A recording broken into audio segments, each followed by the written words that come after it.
ವಿಜಯ ಸೇನಾ ಸಮಿತಿಯಿಂದ ಉಚಿತ ಹೆಲ್ಮೆಟ್ ವಿತರಣೆ ಹಾಗೂ ಜಾಗೃತಿ ಕಾರ್ಯಕ್ರಮ. ರಾಮದುರ್ಗ ಪಟ್ಟಣದ ಹೊರವಲಯದಲ್ಲಿರುವ ಸಂಗೊಳ್ಳಿ ರಾಯಣ್ಣ ವೃತ್ತದಲ್ಲಿ ವಿಜಯ ಸೇನಾ ಸಮಿತಿಯಿಂದ ಹಮ್ಮಿಕೊಂಡಿದ್ದ ಉಚಿತ ಹೆಲ್ಮೆಟ್ ವಿತರಣಾ ಕಾರ್ಯಕ್ರಮಕ್ಕೆ ಸಿಪಿಐ ವಿನಾಯಕ್ ಬಡಗೇರ್ ಚಾಲನೆ ನೀಡಿದರು. ನಂತರ ಮಾತನಾಡಿದ ಅವರು, ಬೈಕ್ ಚಲಾಯಿಸುವ ಸವಾರರು ತಮ್ಮ ಜೀವನ ರಕ್ಷಣೆಗೆ ಆದ್ಯತೆ ನೀಡಬೇಕು. ಅಪಘಾತವಾದಾಗ ಹೆಚ್ಚಿನ ಪ್ರಮಾಣದಲ್ಲಿ ಮೊದಲು ಪೆಟ್ಟು ಬೀಳುವುದು ತಲೆಗೆ.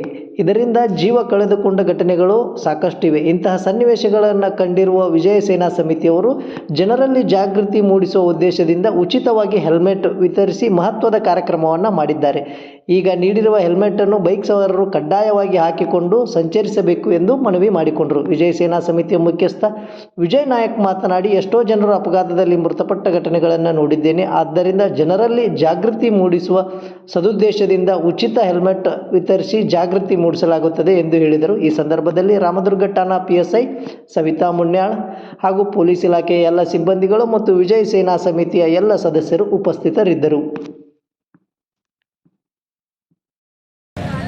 ಇವತ್ತು ರಾಮದುರ್ಗ ನಗರದಲ್ಲಿ ಹೆಲ್ಮೆಟ್ ಜಾಗೃತಿ ಅಭಿಯಾನದ ಅಂಗವಾಗಿ ನಮ್ಮ ವಿಜಯ ನಾಯಕ್ ವಿಜಯ ಸೇನೆಯ ಸಂಸ್ಥಾಪಕರು ಮತ್ತು ಅದರ ಸದ್ಯದ ಮುಖ್ಯಸ್ಥರು ಆದಂಥ ವಿಜಯ ನಾಯಕ್ ಅವರು ಜನರಲ್ಲಿ ಹೆಲ್ಮೆಟ್ ಬಗ್ಗೆ ಜಾಗೃತಿ ಮೂಡಿಸುವ ಸಲುವಾಗಿ ಉಚಿತ ಹೆಲ್ಮೆಟ್ ವಿತರಣಾ ಕಾರ್ಯಕ್ರಮವನ್ನು ಹಮ್ಮಿಕೊಂಡಿದ್ದಾರೆ.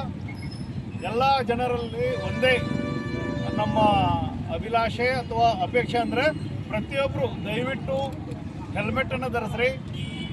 ನಾವು ಎಲ್ಲವನ್ನ ಕಳ್ಕೊಂಡಿದ್ದನ್ನೆಲ್ಲವನ್ನೂ ಸಹಿತ ಮರಳಿ ಪಡಿಬೋದು, ಆದರೆ ಜೀವ ಒಂದು ಸಾರಿ ಹೋದರೆ ಪಡೆಯೋದು ಕಷ್ಟ. ಆಮೇಲೆ ನೀವು ನೋಡಿರ್ಬೋದು, ಮ್ಯಾಕ್ಸಿಮಮ್ ಡೆತ್ ಆಗೋದು ತಲೆ ಒಡೆಯೋದ್ರಿಂದನೇ ಆಗ್ತಾವೆ ವಿನಃ ಕೈಕಾಲು ಮುರಿದಾಗಲಿ ಬೇರೆ ಏನೋ ಇಂಜುರಿಗಳಾದರೂ ಆಗೋದಿಲ್ಲ. ತಲೆಗೆ ಪೆಟ್ಟು ಬಿದ್ದರೆ ಸಾವು ನಿಶ್ಚಿತ ಆಗ್ತದೆ. ಅದಕ್ಕೆ ಸಾವನ್ನು ನಾವು ಮುಂದೂಡಬೇಕು ಅಂತಂದರೆ ಬೈಕ್ ಮೇಲೆ ಎಲ್ಲರೂ ಸಹಿತ ಹೆಲ್ಮೆಟ್ ಧರಿಸಿ ಚಾಲನೆ ಮಾಡಿರಿ ಅಂತೇಳಿ ಎಲ್ಲ ಇವತ್ತು ಈ ಕಾರ್ಯಕ್ರಮದಲ್ಲಿ ಬಂದು ಈ ಹೆಲ್ಮೆಟ್ ವಿತರಿಸಿ ತಮ್ಮಲ್ಲಿ ಕೇಳ್ಕೊತೀವಿ.